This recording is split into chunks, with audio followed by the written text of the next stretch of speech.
Vamos agora para 10 minutos de discussão entre o oponente e o relator.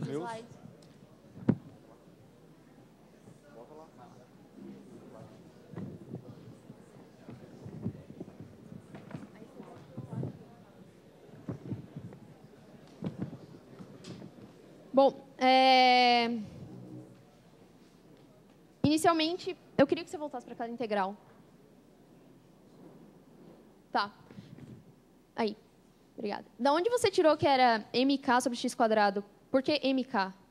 Porque, no caso, a aceleração é k sobre x2. Ah, no caso, a aceleração é k sobre x2. Como fosse igual a massa vezes a aceleração, Tá, tudo bem, mas... bom, quer ir para a lousa, por favor? Posso ir. Bom, como essa... primeiramente, você poderia me definir uma relação entre a energia cinética final e a potencial magnética? Potencial magnética? Certo, porque a força conservativa integral daria um potencial. Por favor, então a integral me dá o trabalho. Certo. O trabalho de... a integral de f dx em um intervalo definido me dá o trabalho. Por favor, me define a relação entre essa que seja não. Que seja não. Você é um potencial você porque a força é conservativa. A força magnética não é conservativa. Bom, o trabalho... Ou seja, não pode ser atribuído Senhores, energia potencial. Um por vez. Preferência. Gente, sempre. Vai lá. E só pedir de novo aqui, só para deixar um espaço para os jurados poderem ver a lousa. Não estão deixando a gente assistir. Então, bom, a força é conservativa porque o trabalho independe da trajetória, mas você poderia me definir essa energia cinética final... A força magnética? Sim, independe da trajetória. O trabalho independe da trajetória. Você poderia, por favor, me definir a relação entre a energia cinética final e a energia potencial magnética? Primeiro, não existe energia potencial magnética. Como é que eu vou definir? Claro que existe, até porque quando... Não existe. A força magnética não é conservativa. Até porque quando você trabalha com campos magnéticos induzidos por corrente, você trabalha com energia potencial magnética em função da indutância. Mas como não é o caso... A gente está falando sobre esferas de aço. E continua falando sobre força magnética, que é conservativa. Eu estou afirmando que é conservativa. Você poderia... Bom, a força magnética é do tipo K sobre x², certo? Sim. Não, sim. Ela varia com x². Sim. Sua integral daria menos k sobre x. Sim. Certo? A energia cinética final seria igual à energia cinética inicial. Bom, como é menos, mais o trabalho antes que ela toque o ímã, certo? O trabalho que realiza, ou o potencial, que daria o mesmo valor. Sim. Menos o trabalho ou o potencial que ela realiza aqui, certo? Certo. Então, eu vou chamar isso de o I menos o F. Sim. Concorda comigo? Sim. Certo. A energia cinética final seria, então, igual à energia cinética inicial menos esse K sobre X, mais, por causa do sinal negativo, XI, mais esse K sobre XF. Então, você concorda comigo que, para que eu tivesse uma otimização, esse XI teria que ser máximo. Certo? Para que eu tivesse a otimização de energia cinética final maior, esse XI teria que ser máximo. Sim. E qual seria esse XI máximo? Depende de vários parâmetros. Depende desse K. Depende da velocidade inicial. Depende, sim. Sim, tá. Mas esse XI... ele não você me definir os parâmetros... Então, se eu colocasse a esfera a 1 km de distância, eu estaria otimizando o problema? Qual esfera que a esfera colidente. A colidente? Sim. Depende da velocidade inicial dela. Então você joga ela com a velocidade inicial... O campo magnético agiria a 1 km de distância. Se você jogasse ela com uma velocidade, caso não houvesse forças atrapalhando o movimento dela, ela ia continuar o seu movimento até chegar no campo magnético. A partir de que momento a força magnética começa a agir sobre a bolinha? Depende do tipo de ímã. Concorda que a partir do momento que ela atinge o alcance do campo magnético? Sim. Então, esse XI deveria ser o alcance do campo magnético. Sim. É o XI máximo. Sim. Era isso que eu queria que você me respondesse, mas, enfim. E esse XF, como que ele deve ser otimizado? Ele deve ser mínimo para que a energia cinética final seja otimizada. Claro. E qual é esse XF mínimo? Eu mostrei ali no meu problema, eu medi a variação do campo. Em função do raio da bolinha, qual seria esse XF mínimo?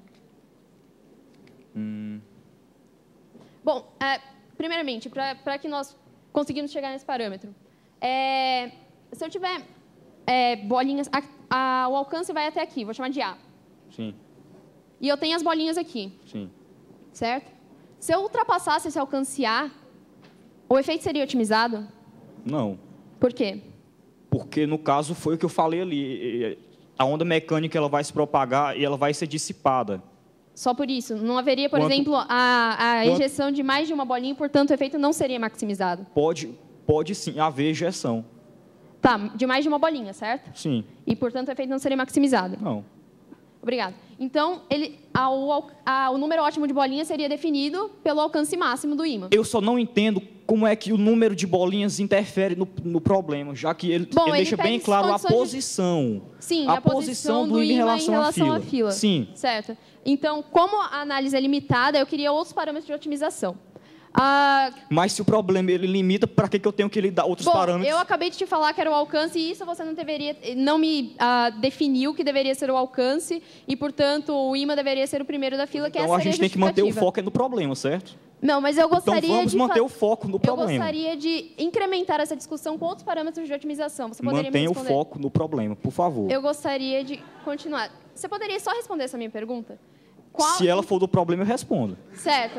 É um canhão gaussiano, ele quer que você otimize o fenômeno. Ele quer que você otimize a posição do ímã e não o Como a fenômeno. análise do problema é limitada, temos 10 minutos de discussão, eu poderia... Bom, você está querendo me enrolar para não responder minha pergunta. A sua pergunta, ela não condiz com o problema, eu só estou querendo falar isso. Tem como questionar a minha apresentação? Mas eu questionei e já falei que deveria ser o primeiro, e eu concordei com você que deveria ser o primeiro da fila. Continue fazendo isso, então. Não fuja do problema. Mas a análise vai ser muito limitada. Senhores. Quanto tempo falta? Só me responda qual é esse XF para a gente passar para outro parâmetro, por favor. Bom, seria o diâmetro da esfera, então eu já respondo essa pergunta. Seria o número de esferas após vezes o diâmetro. O diâmetro só, ele não vai responder. O XF seria isso? Sim. Discorda, é o diâmetro da esfera. Bom, a esfera de 1 centímetro, o diâmetro...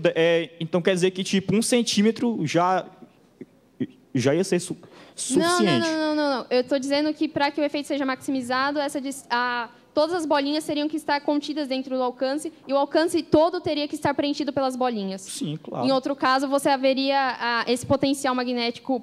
Potencial magnético de novo? Bom, eu já te afirmei por que é um potencial magnético, eu não preciso referir a isso de novo. Como que, depois que a bolinha foi ejetada, esse atrito, como é que ele age? O atrito da calha, como é que ele age sobre a bolinha? O atrito ele só vai aumentar o erro do meu experimento. Só aumenta o erro? E eu medi o atrito, o meu atrito deu menos 0,03 metros por segundo ao quadrado. Por favor, qual é o comportamento da bolinha depois que ela é ejetada? O comportamento da velocidade da bolinha depois que ela é ejetada? Sob quais circunstâncias? Depois que ela é ejetada... Não, mas sob quais circunstâncias? Eu não tenho como... Você tem uma calha. No seu experimento, você tem uma calha, você tem um ímã, a bolinha foi ejetada. Sim. Certo? Nas condições otimizadas. Todas as condições otimizadas. Sim, otimizadas, certo. Me desenha o gráfico do deslocamento pelo tempo dessa bolinha ejetada. Sim, mas a bolinha ejetada... Só me desenha o gráfico. A bolinha ejetada, eu tenho que tirar uma dúvida. Ela está antes ou depois do alcance do ímã? É a condição otimizada. Ela está dentro do alcance do ímã. Ela está dentro do alcance do ímã e ela é otimizada? É a esfera depois. Eu acabei de te explicar que todas devem estar dentro do alcance do ímã. Ela está dentro do alcance do ímã, não vai ser otimizado. Se você estiver fora do alcance do ímã, vai ter mais de uma bolinha ejetada e, portanto, não haverá otimização. Eu acabei de explicar isso. Então, ela não pode estar dentro. Ela está no limite. Você poderia só me desenhar, então, o gráfico de deslocamento por tempo? Desenho, sim. Rapidamente, porque nós só temos menos de um minuto de discussão e ainda tem mais perguntas.